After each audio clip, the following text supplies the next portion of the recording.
Never, still haven't found that cloud that it's recording to. Okay. Oh, my goodness. I don't think I've had these many people together at one time in months. You know, everybody's got this thing wrong and that thing wrong. Okay. Let's get started tonight. This week, we start the fourth book of the Torah, Sefer Bamidbar. It's got a very exciting name in Hebrew, Bamidbar, in the wilderness, because that's the opening chapter, opening words there. In English, it's called the Book of Numbers, and that's because at the beginning of the section, we have another enumeration of the Jewish people. What's hard to realize often is that we're only getting up to the second year after leaving Egypt. It's only been a couple of years. And what's going to happen in Bamidbar, all of a sudden 38 years are going to go through. Because we read about the spies later on, they get sent to spy out the land of Israel, and people lose hope, and they get punished having to wander in the wilderness for 40 years, which have two have already transpired. But essentially, the very beginning of it is going to set the scene for the book by having, once again, as I said, an enumeration, counting of the Jewish people. I forgot myself if there's anything else exciting in the first couple of chapters.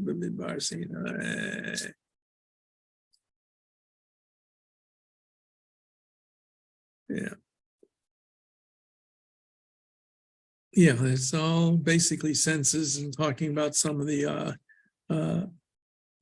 obligations of the different groups in terms of the first three chapters. Okay.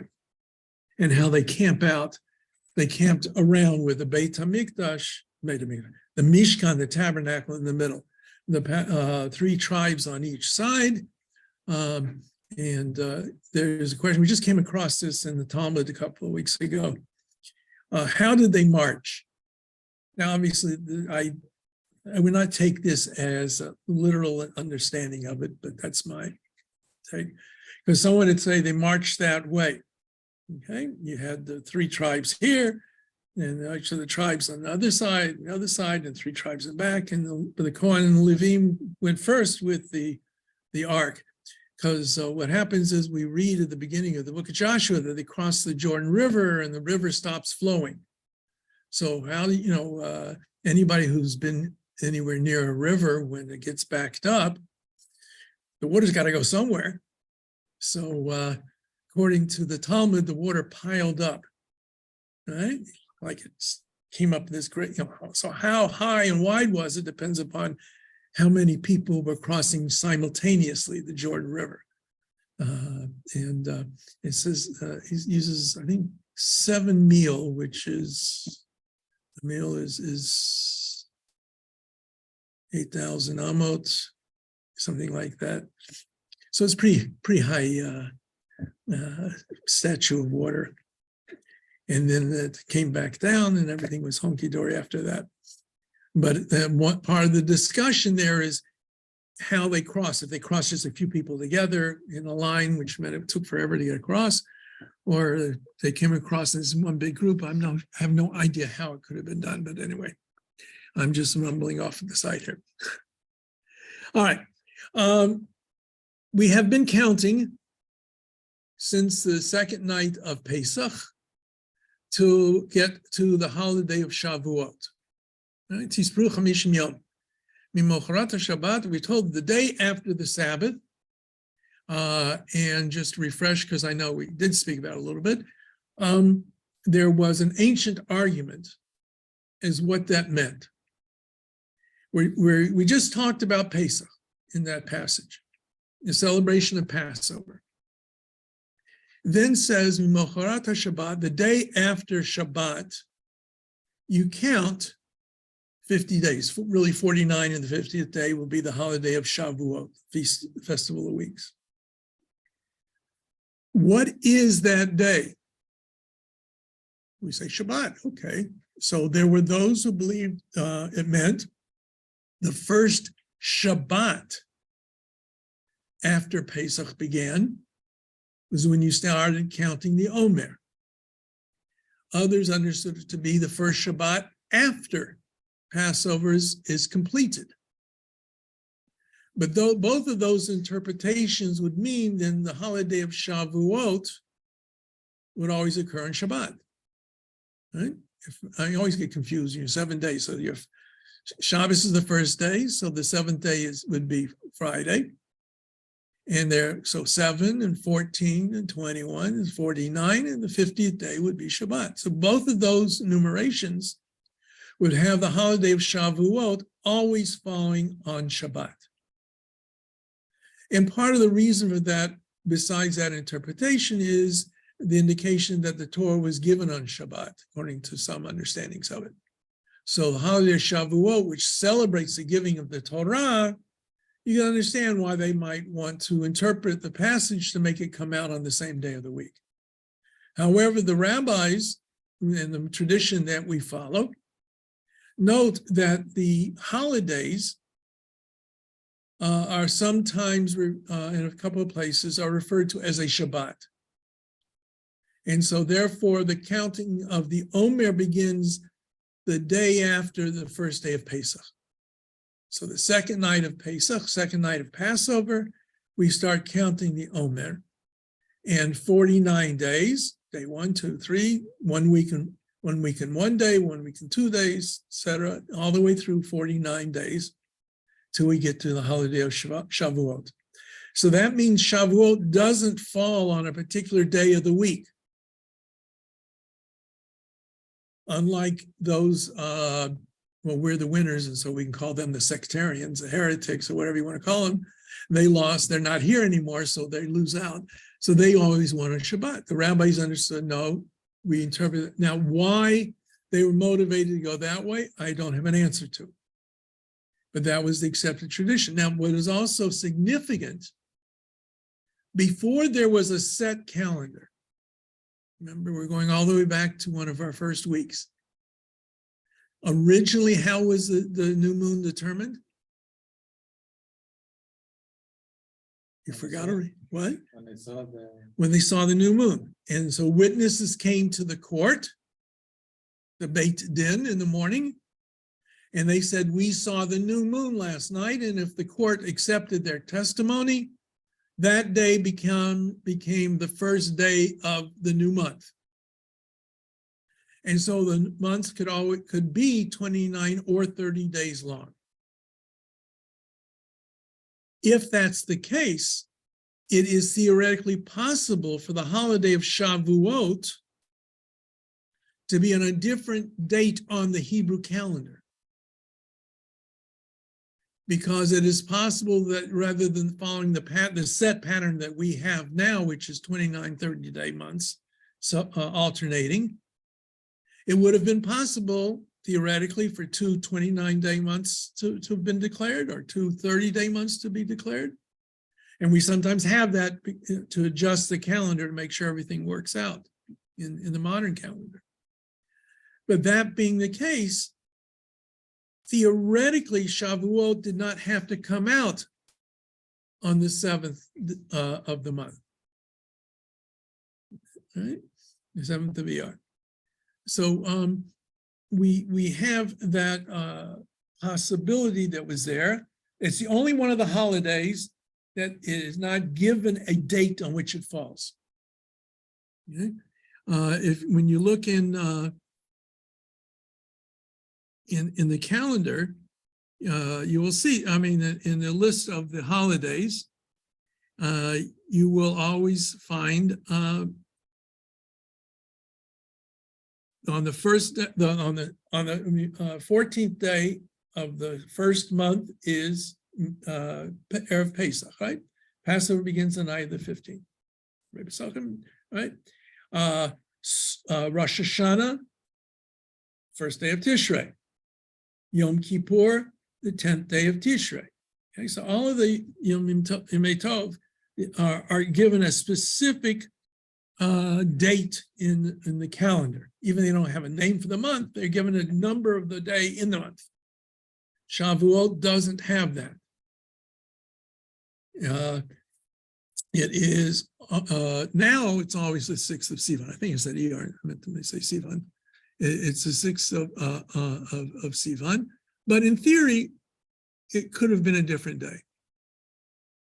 And even when we look at the account in the Torah, it's not 100% clear how the chronology worked exactly. Right? From the Exodus to Ma'amad Har Sinai, standing at Sinai. But the rabbis understood it that way, and understood from the Mimocharat Shvat, from the day after the Sabbath, the counting of the 49 days, 50th day being Shavuot. Okay? So that is coming up shortly.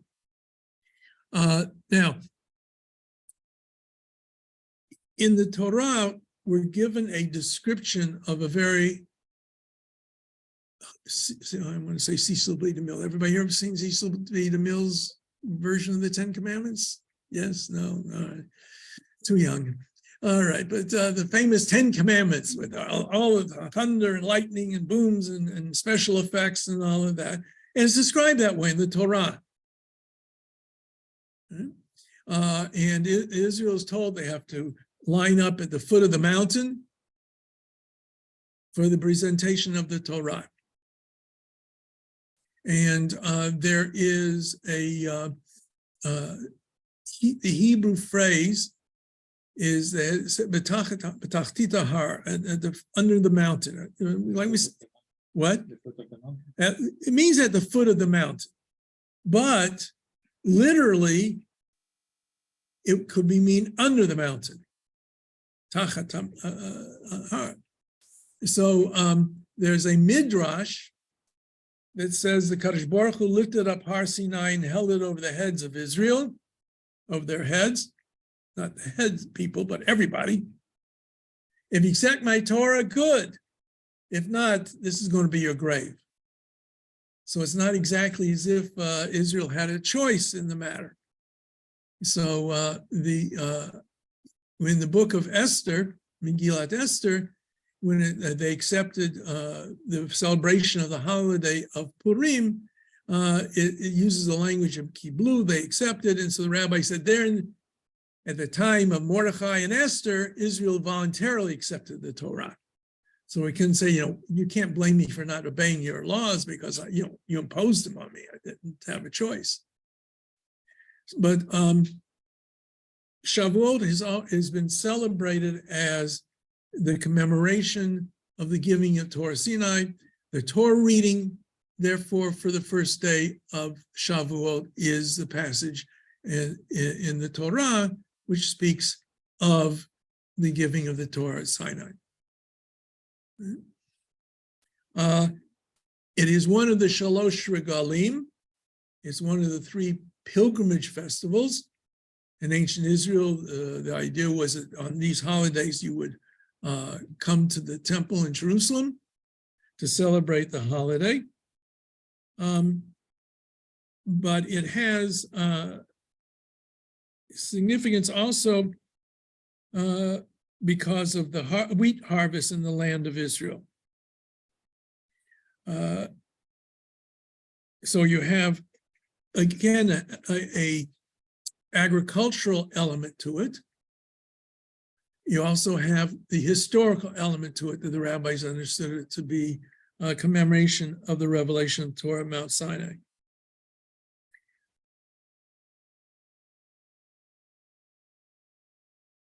So that means that originally it was one day, right? And like all the other holidays, we celebrated for 2 days because of that calendar issue that we had.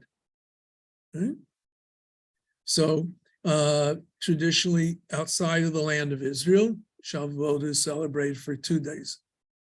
Right? How do we celebrate Shavuot? Well, it doesn't have the lulav and etrog or the sukkah of Sukkot. It doesn't have the seder and the matzah of Pesach. So that's why it's kind of shunted to the side in some people's imagination because of that. But really, it's a very important idea. The basic commemoration of it is simple. That evening of the holiday, we have a special festive meal. We make a kiddush, we have candle lighting, all those kinds of good things.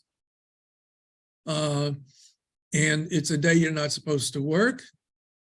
You're not supposed to do malacha, except that was necessary for food preparation. And that's kind of it. It's kind of low key. However, there are a couple of things that took place over the course of the centuries, excuse me, that kind of beefed up the holiday some. First and foremost is that somewhere along the line, a tradition developed of having dairy foods on Shavuot. Why dairy?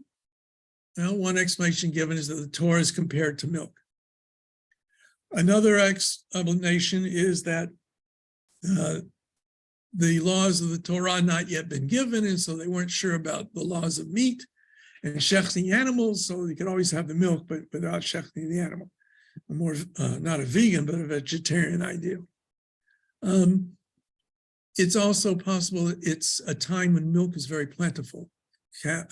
Sheep and goats, which was mostly what they used for milk in those days, had their young in the spring, and sometimes, so they were nursing and they were available, and if you use the kids for meals, you should pardon the expression, I always give my grandson, he's going to be my lunch. I tell him, I'm going to eat you for lunch, and he says, no, don't eat me for lunch, I'll eat you.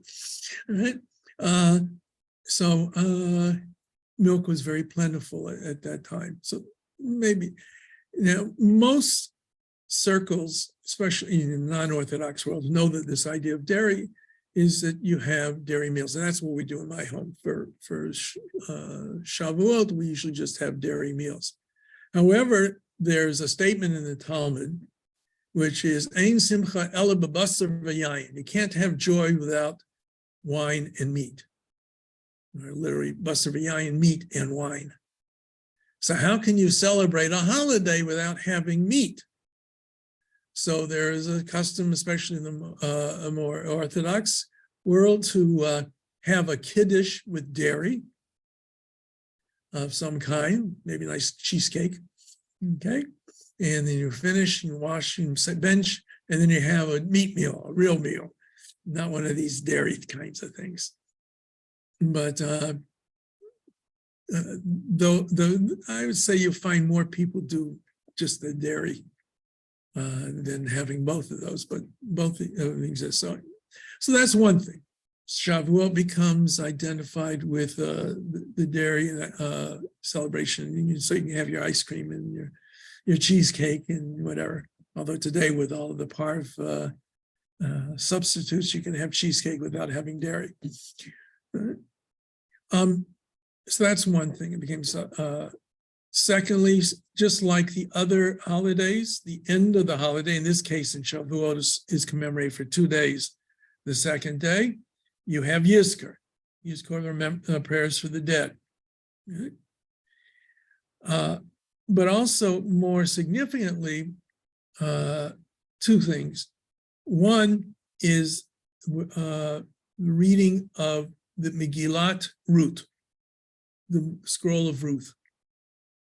On Shavuot is the custom that the Megillat Ruth is read, and we're going to go over that tonight. So this is second to reading over Megillat Esther. Is when I like going over Megillat Ruth with my classes.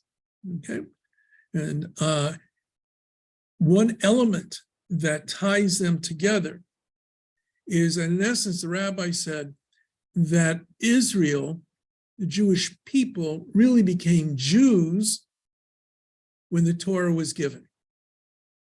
Judaism is built upon the idea of the Torah and mitzvot. And before the Torah and mitzvot were given, they were the descendants of Israel, B'nai Yaakov, B'nai Yisrael, but they weren't really yet Jews. And so the giving of the Torah meant the Jewish people became Jewish on Shavuot. And of course, the hero of the book of Ruth, Megillat Ruth, is Ruth the Moabiyah, the Moabite woman who becomes a Jew. So she's emblematic of all of Israel accepting the Torah. And so she becomes associated with the holiday. And also it talks about the barley harvest, which leads up to the celebration of the wheat harvest at the beginning of Shavuot, with the bringing of 2 sacrificial loaves of bread in the ancient days to the temple, wheat bread. Right? So that's one other element that builds it up. And the other is, I'm not quite sure, and I didn't research it to remind myself when it begins, but there arose a custom to stay up all night on Shavuot to study and learn Torah. Probably really got its impact during when the Kabbalah really rose to the forefront. Although there's an interesting discussion about the role of coffee in all-night study. Before coffee became widespread, went to sleep. But now you got this nice caffeine stimulant to keep you awake. One explanation for that is that when Israel received the Torah at Sinai, people slept late. They overslept. I don't know, the alarm clock went off, there was a power surge or something. And so they were a little bit late that morning. So to make sure that we're not late in the future, we stay up all night so that we're at the break of dawn, we can receive the Torah. So many synagogues have various forms of a tikkun leil Shavuot, an evening of Torah study on Shavuot. A lot of the conservative synagogues do it in the earlier evening, don't make it an all-night function. Some have all-night study sessions and daven at the earliest break of dawn, 4 o'clock in the morning.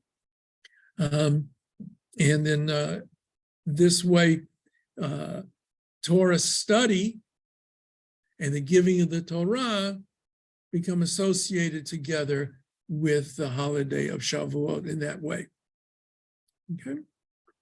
So one thing to remember, and at the top, keep this in the top of your heads for somewhere along the test. We count 49 days, and the 50th day is Shavuot. We don't actually count the 50th day. It says Tisbru Ishim Yom, you can count 50 days, but when we count the Omer, we don't actually count the 50th day. All right. So Shavuot comes 50 days after this, the second night of Pesach. All right, so, and of course, the synagogue service is a standard kind of service that I have for the holidays. Nothing really special at night in terms of the prayer service. In the morning, we have the Hallel, we have the Musaf service, and a special Torah. Now, when we talked about the Tanakh, we noted that there are 5 Megillot.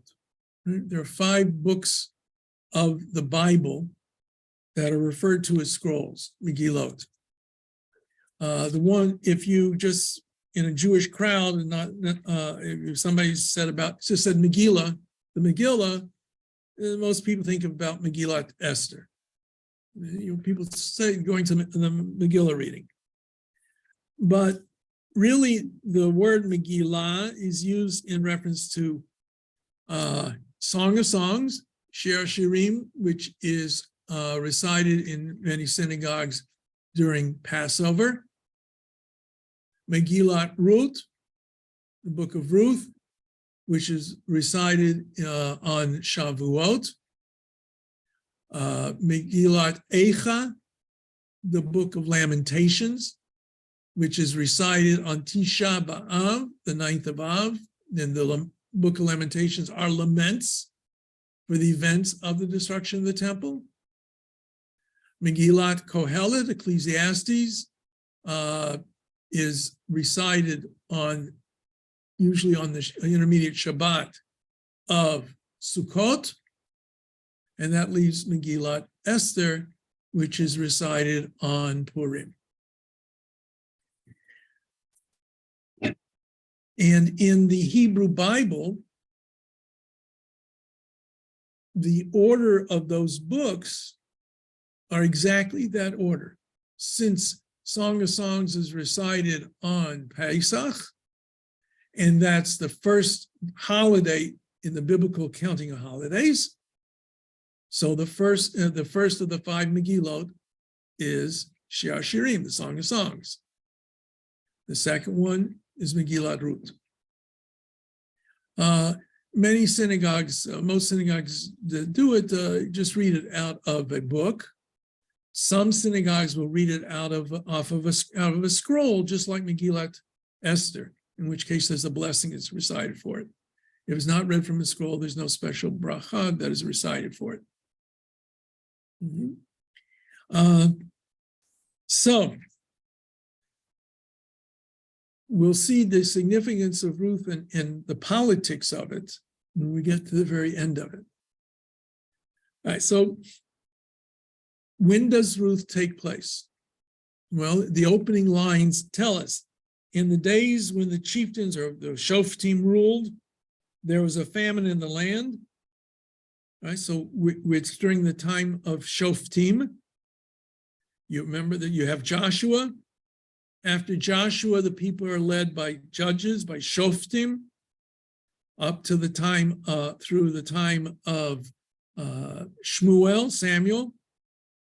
And Samuel appoints King Saul to be king, and then he anoints David to succeed King Saul. And from then on, the people are ruled by kings. Right? So we're given a time. Now, when this time is, we can't know, because we can't really date much of this in a historical scientific manner. Right? But if we say the Exodus is around 1200 BCE, then we're a couple hundred years after that, give or take. All right. And so it says, in the days when the chieftains ruled, there was a famine in the land, and a man of Bethlehem in Judah, with his wife and 2 sons, went to reside in the country of Moab. All right. One couple things to note.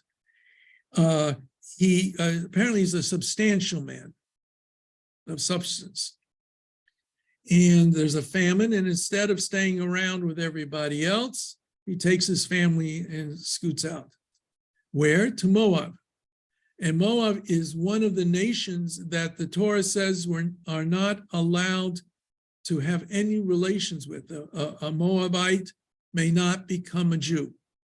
Moabites may not convert to Judaism. Right? They're completely eliminated from that possibility. So put that in the back of your mind for what's going to come up and create its own problems. All right, the man's name was Elimelech. His wife's name was Naomi. Naomi has meaning of pleasantness. And his 2 sons were named Machlon and Chilion. And both of those names have a negative quantity to them of death and disease, thus serving as a foreshadowing of what's going to happen to them. Ephraimites of Bethlehem and Judah. So they're called Ephraimites, which normally we would think means you come from the tribe of Ephraim. But they are from the tribe of Judah. They came to the country of Moab and remained there. Elimelech, Naomi's husband, died, and she was left with her 2 sons. They married Moabite women, one named Orpah and the other Ruth, and they lived there about 10 years. So the sons married local Moabite girls.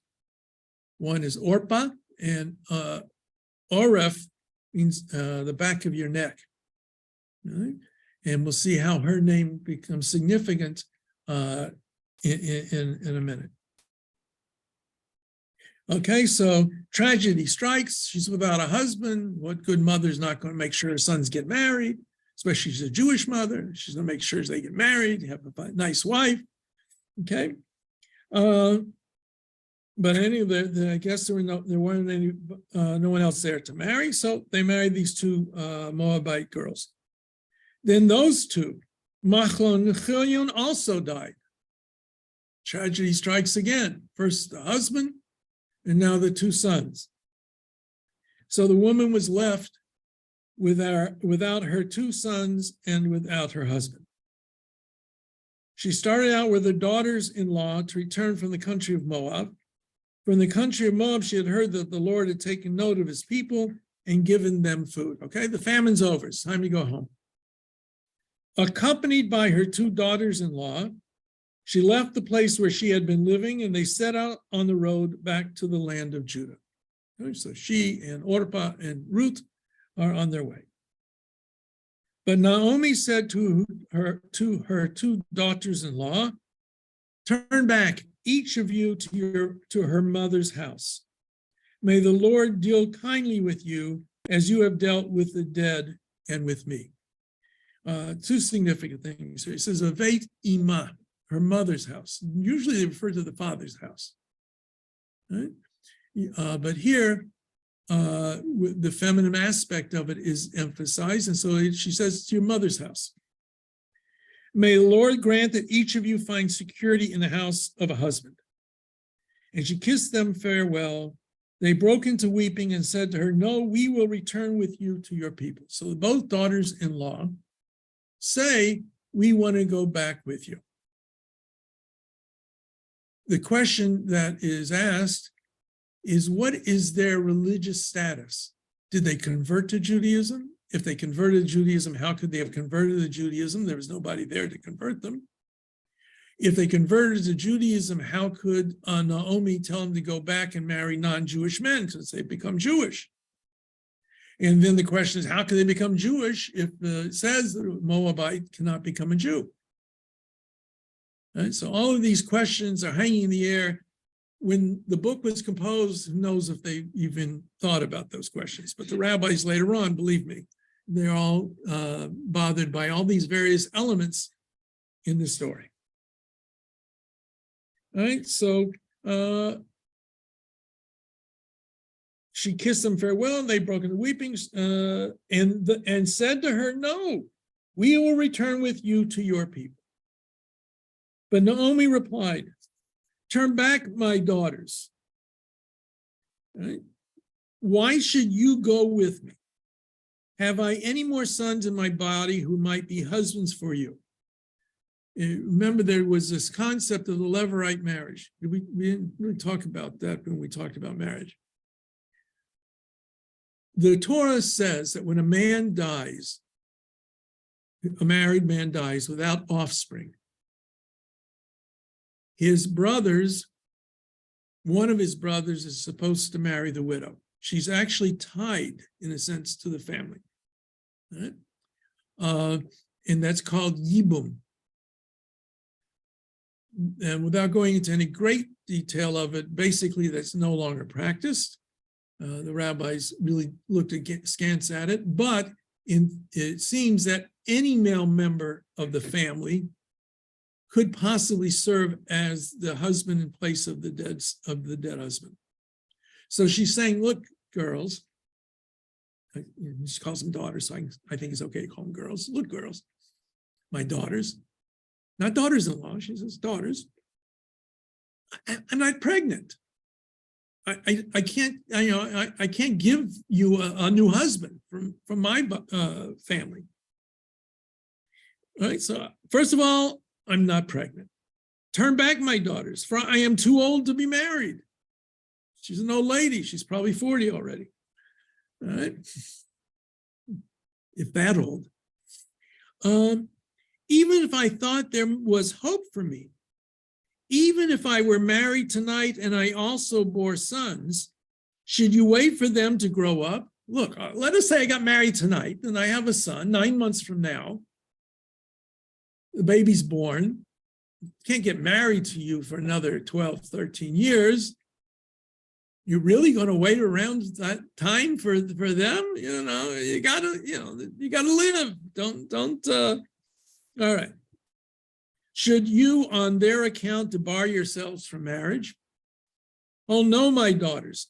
My lot is far bitter than yours, for the hand of the Lord has struck out against me. She says, I've got all kinds of tsuras, all kinds of problems. Go home, find a nice boy, get married, have lots of children. And they broke into weeping again. And Orpah kissed her mother-in-law farewell. Okay, so Orpah turns her back on her mother-in-law. The rabbis, as often is the case, they kind of, add things. When somebody doesn't do what they think they should have done, they make him even worse. Okay, so she walks away. Now, who were these two girls? The Bible doesn't say. The rabbi said they were daughters of the king. After all, who could Elimelech have his sons marry except princesses? And so she goes back to her home, and eventually she gives rise to a man whose name is Goliath. Goliath. Okay. He's a descendant of Orpah, who turns her back on her mother-in-law. But Ruth clung to her. So she said, see, your sister-in-law has returned to her people and her gods. Again, the language here is an implication that even if she were Jewish, or converted in some way, she's obviously going back to the pagan ways. Go, follow your sister-in-law. So this is evidence for those who say there was no conversion yet.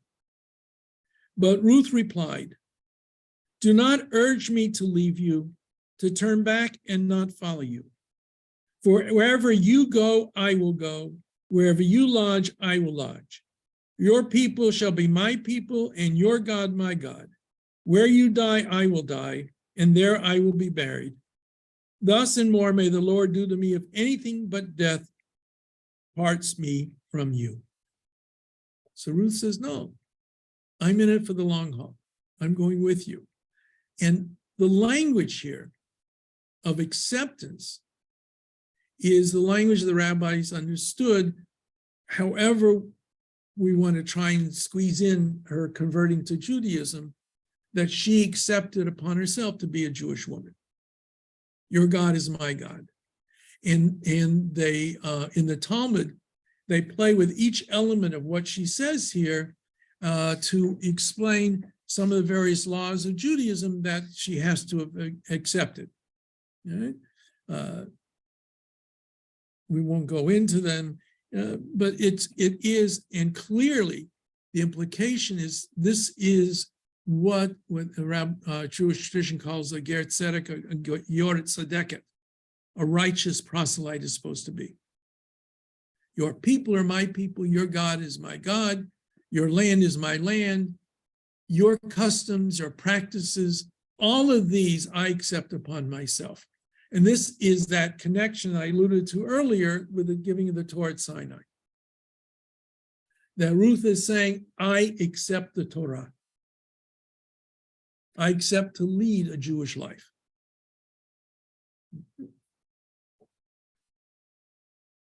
Okay, so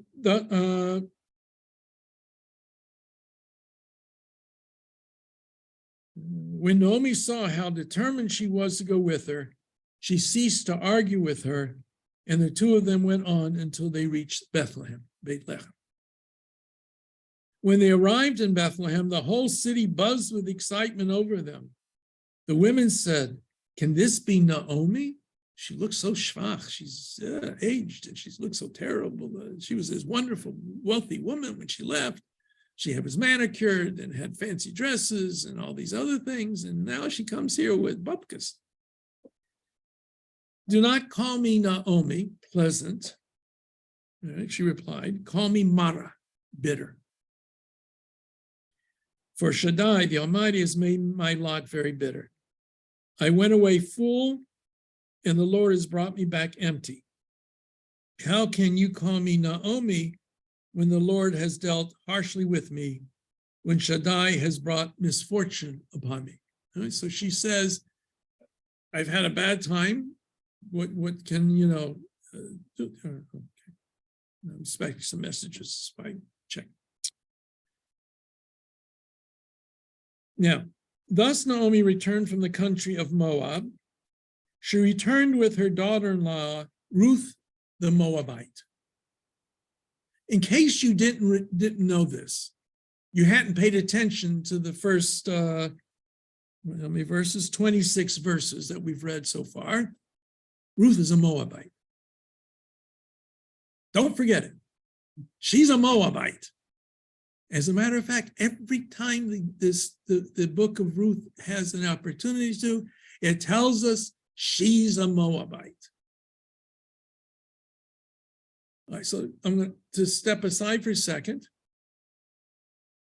We're going to see at the end of this story that Ruth is the ancestor of whom? King David. Now, if indeed that's accurate, the historicity of it, I'm not going to worry about, that impugns David because his maternal lineage goes back to a Moabite woman who cannot convert to Judaism. And so the rabbis understood, based upon Megillat Ruth, but of course, that knowledge was already known to the sages of the time of Ruth, yes, right? That it's the Moabite men who can't convert.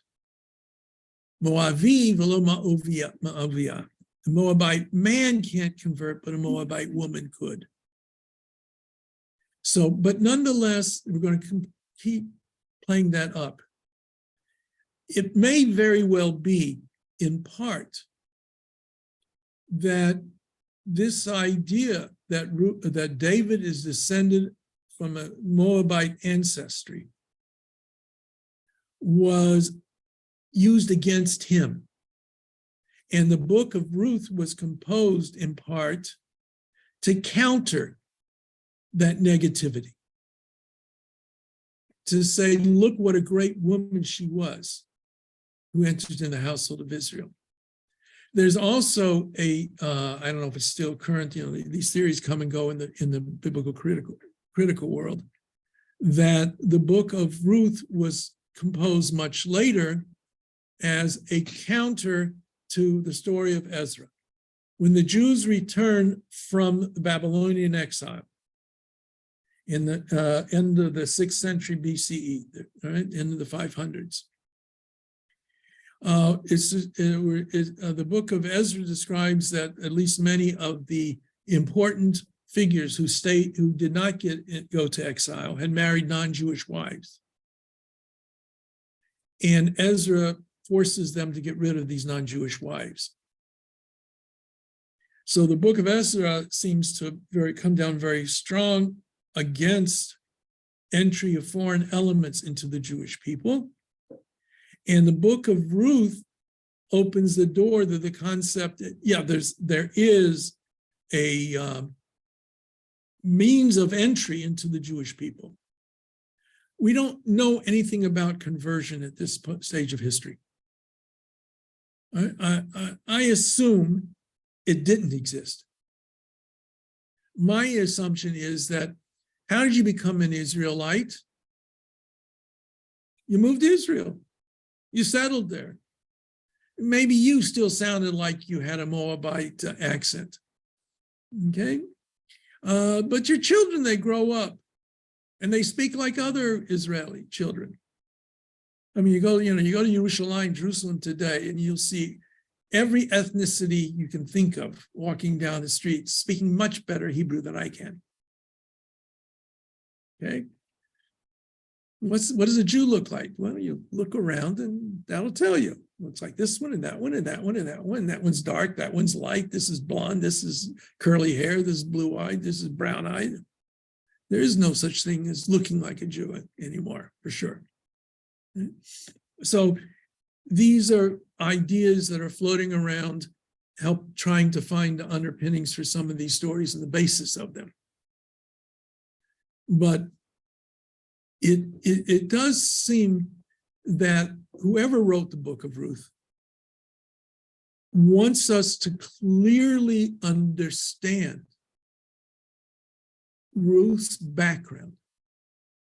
Otherwise, how could you know, why every time you get a chance, he doesn't say Ruth, he says Ruth HaMoavi, Ruth the Moabite. So that serves a purpose, up to you, to the interpreter to decide what they think that purpose may be. But that's clearly part and parcel of this book. Okay. So Naomi says, I have had a tough time. Thus Naomi returned from the country of Moab. She returned with her daughter-in-law, Ruth the Moabite. They arrived in Bethlehem at the beginning of the barley harvest. It's around Pesach time. End of chapter 1. Now Naomi had a kinsman on her husband's side, a man of substance, of the family of Elimelech, whose name was Boaz. She's got a relative through her husband, and his relative is Boaz, and he's obviously a well-to-do man. Ruth the Moabite said to Naomi, I would like to go to the fields and glean among the ears of grain behind someone who may show me kindness. The Torah says, and this was practiced in other cultures as well, in the idea of gleaning, that when the farmers or the hands were involved with cutting the grain, when they would go out and cut the grain, if little bits of grain fell off, or an ear, a stalk of grain fell as they were taking it and grabbing and cutting it, that had to be left for people to glean. It's called leket. It's one of the mitzvot of a Jewish farmer. One of the things a Jewish farmer was obligated to do was leave 3 things in his field: leket, shechacha, and peah. In reverse order, peah is you have to leave a corner of your field unharvested. Anybody who wanted to, the poor could come and harvest that grain. When you bundled up the stalks and made sheaves, if you forgot one, shechacha, you forgot it. That was left for the poor. And leket was the gathering, the gleaning came afterwards.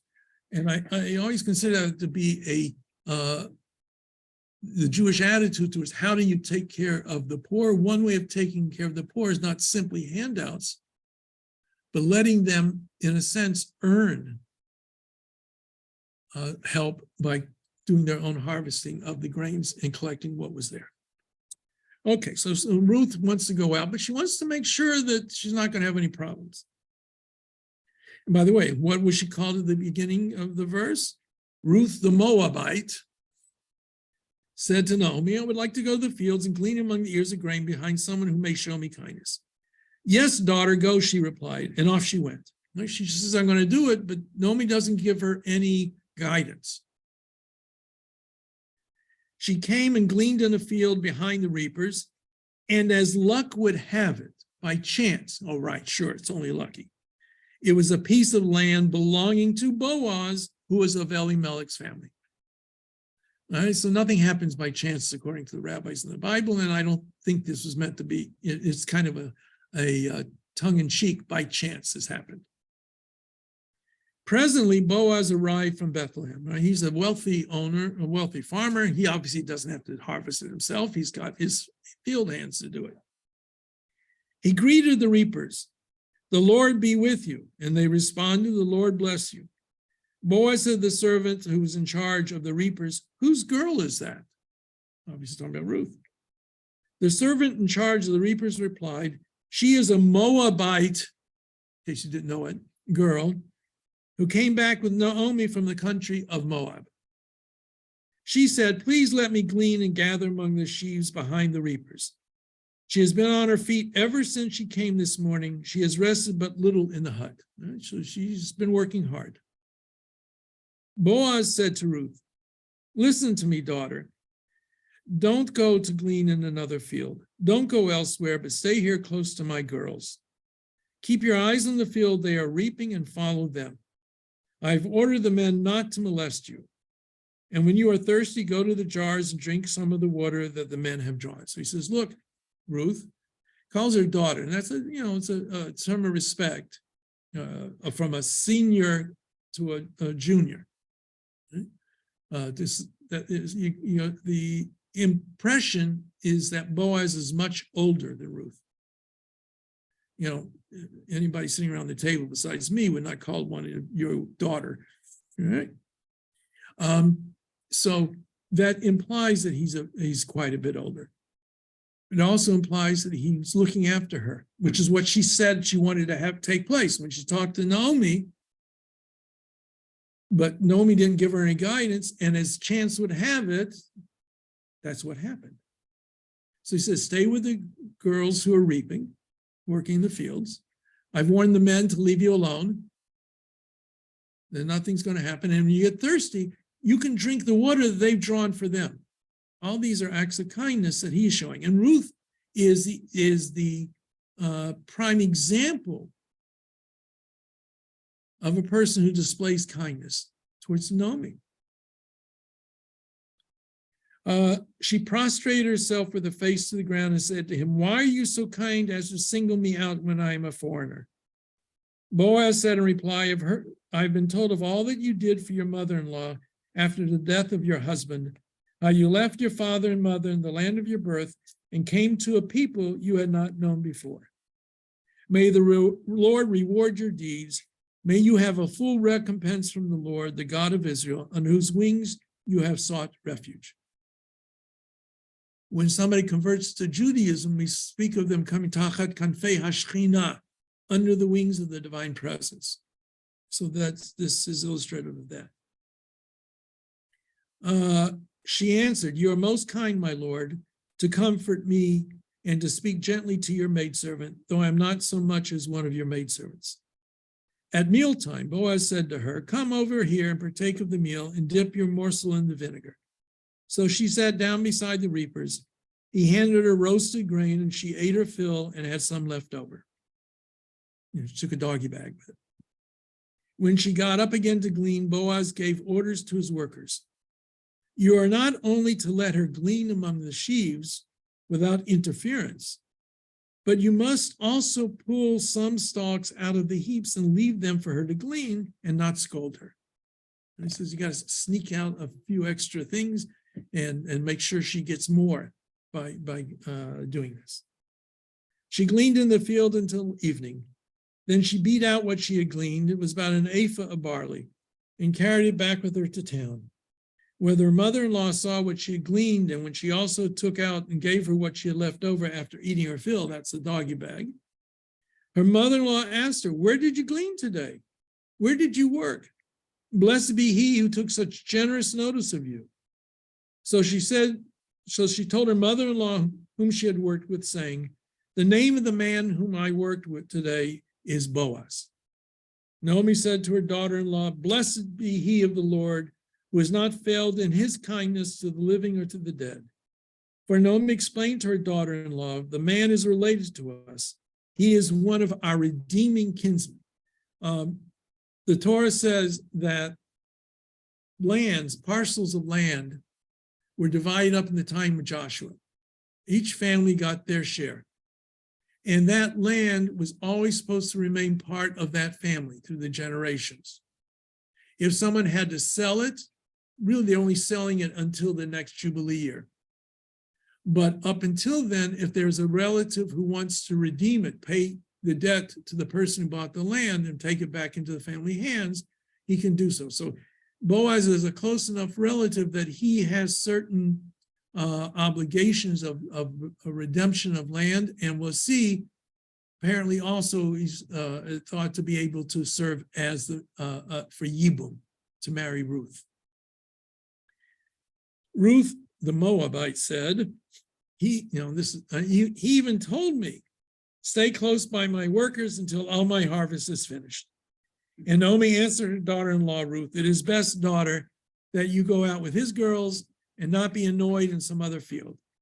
So she stayed close to the maidservants of Boaz and gleaned until the barley harvest and the wheat harvest were finished.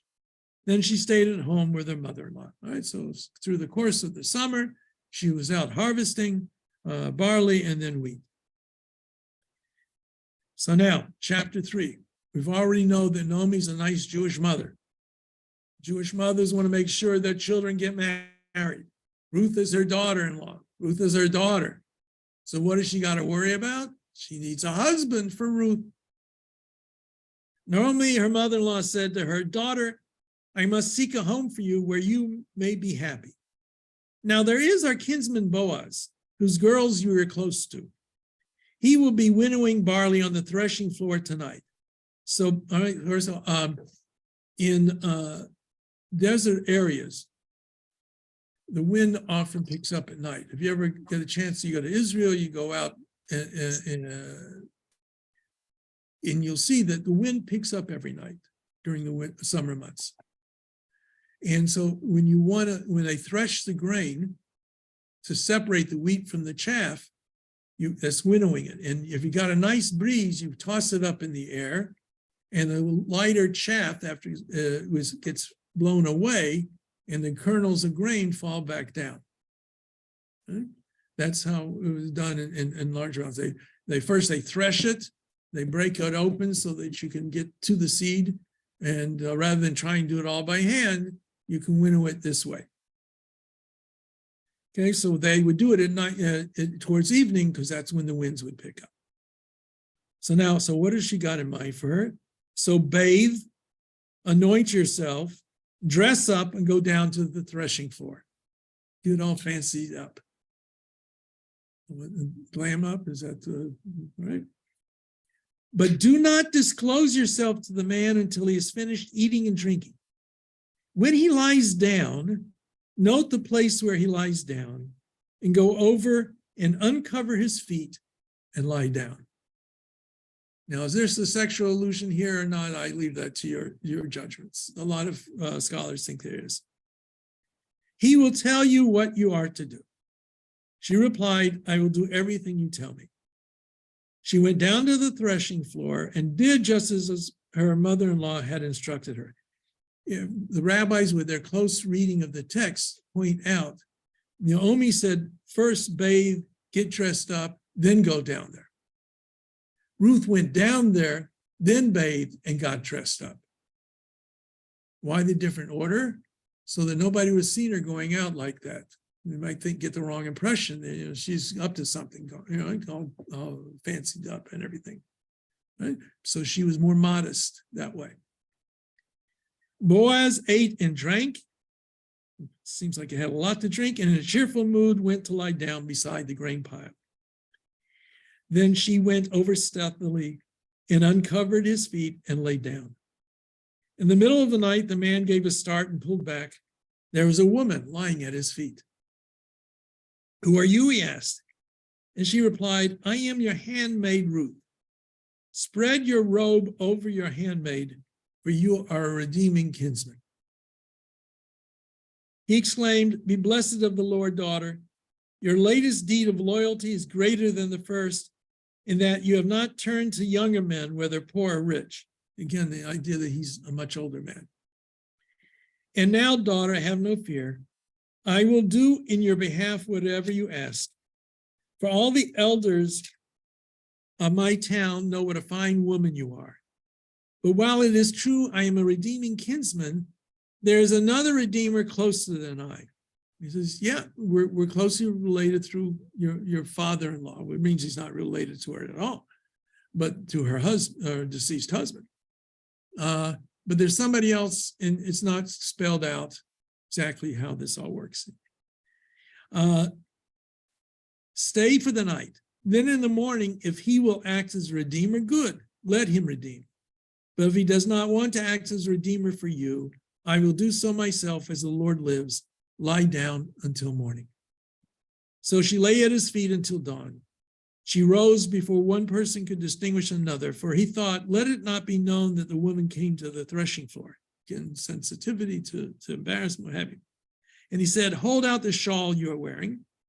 She held it while he measured out 6 measures of barley, and he put it on her back.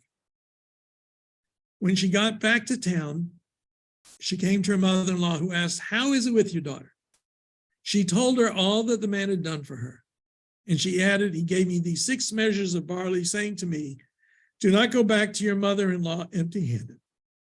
And Naomi said, stay here, daughter, till you learn how the matter turns out. For the man will not rest, but will settle the matter today. Okay, so everything's got to be take place today. Everything will be settled once and for all.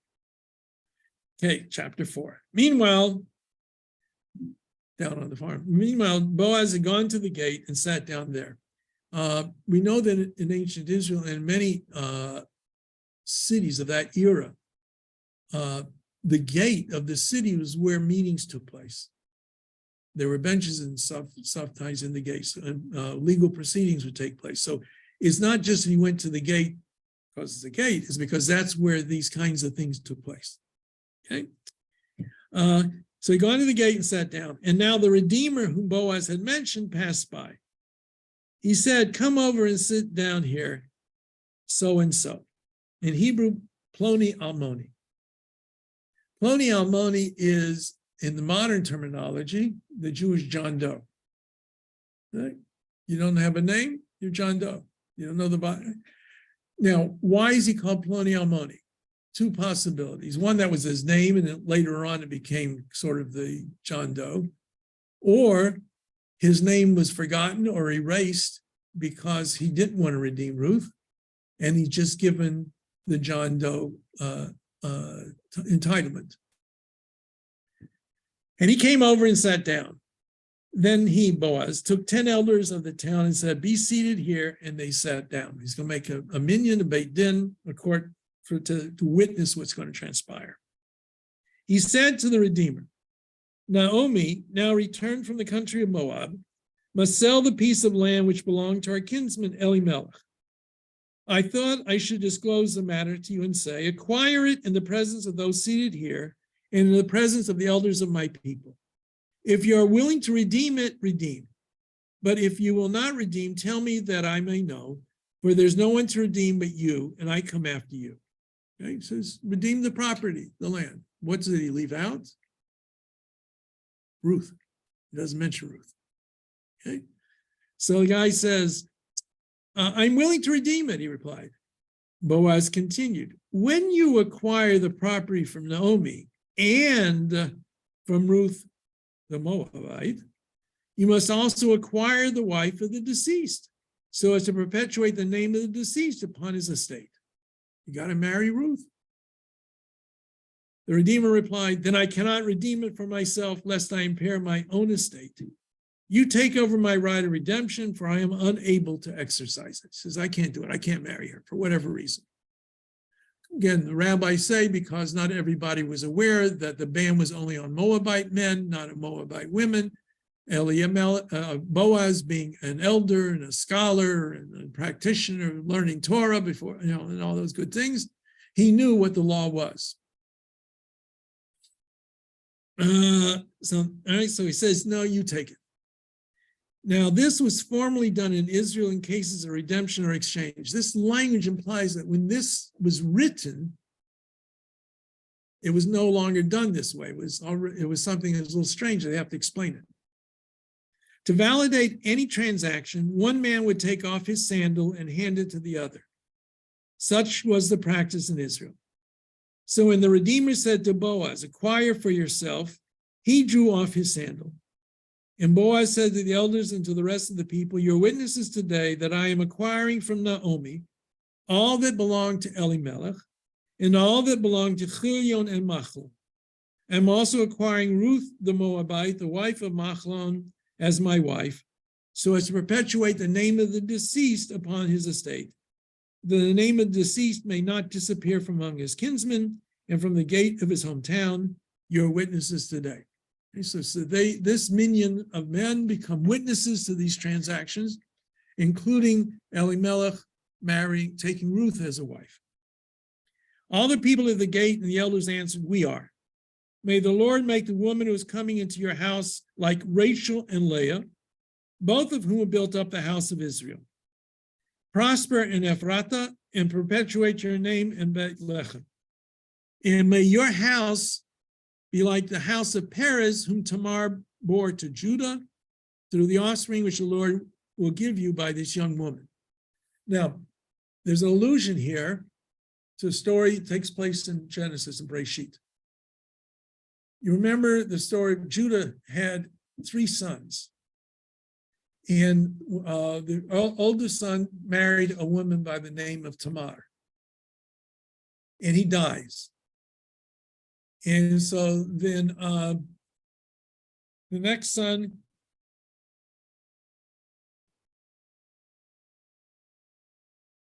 I'm sorry, I just drew a blank on his name, marries her. And he doesn't want her to get pregnant. And so he makes sure that that doesn't happen. Onan is his name. And so God kills him for not fulfilling proper duty. Judah says, I've lost 2 sons already. This woman kills husbands. I'm not so sure I want to give my 3rd son to her. So he said, he's still young. Go back to your father's house. Wait there until he gets older. And then, we'll conclude the levirate marriage with him. So she goes home and discovers, now the boy's grown up and nothing's happened. And make the long story short, she goes and pretends to be a prostitute at the crossroads. Judah, who's lost his wife, comes by. He sees her. He takes the opportunity. He leaves his pieces of a staff and a signet ring with her as a surety that he will bring her what is owed her for the night together.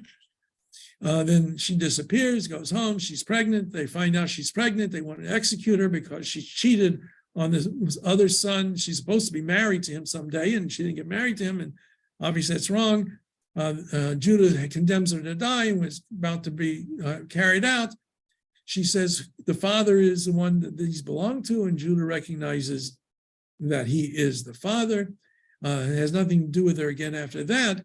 In terms of relations, but she has 2 sons, Perez and what's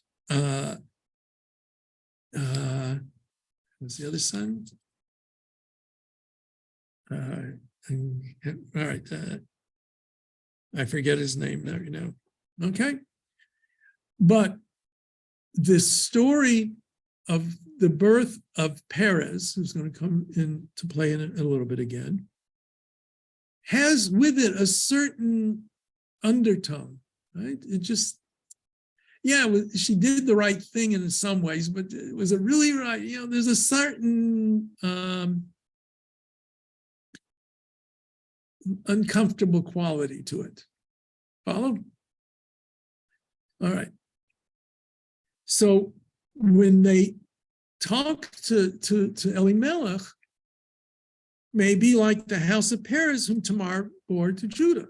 Perez is an ancestor of Elimelech, as ancestor of Boaz. Okay. So Boaz married Ruth. She became his wife, and he cohabited with her. The Lord let her conceive, and she bore a son. And the women said to Naomi, blessed be the Lord, who has not withheld a redeemer from you today. May his name be perpetuated in Israel.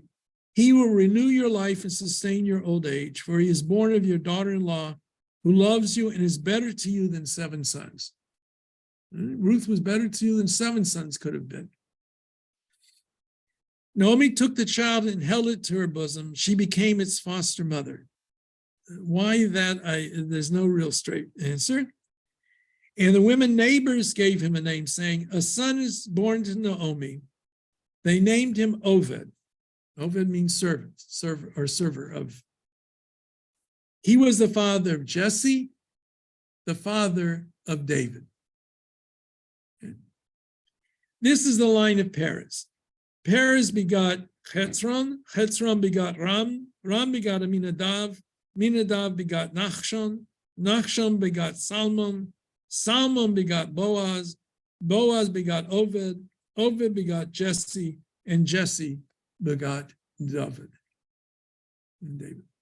So the end of the story is Ruth is the ancestress to King David, Ruth the Moabite, who shows kindness and generosity to her mother-in-law, the true act of chesed, the true act of kindness, which serves as a paradigm for what a Jewish person should be like.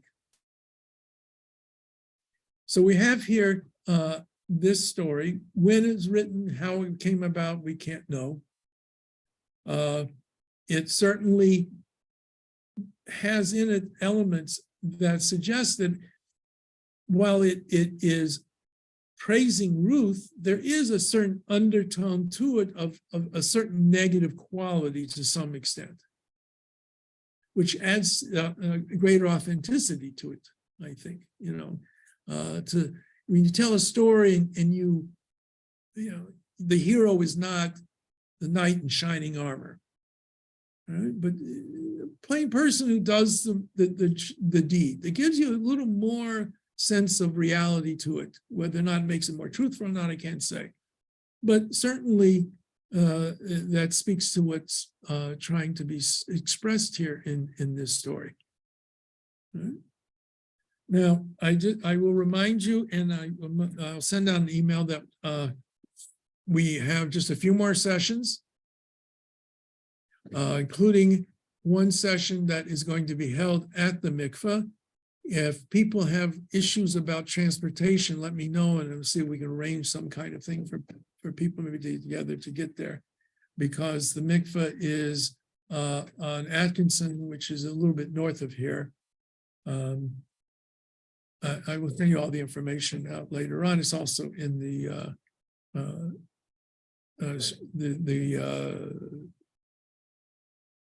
you know the date of the mikveh?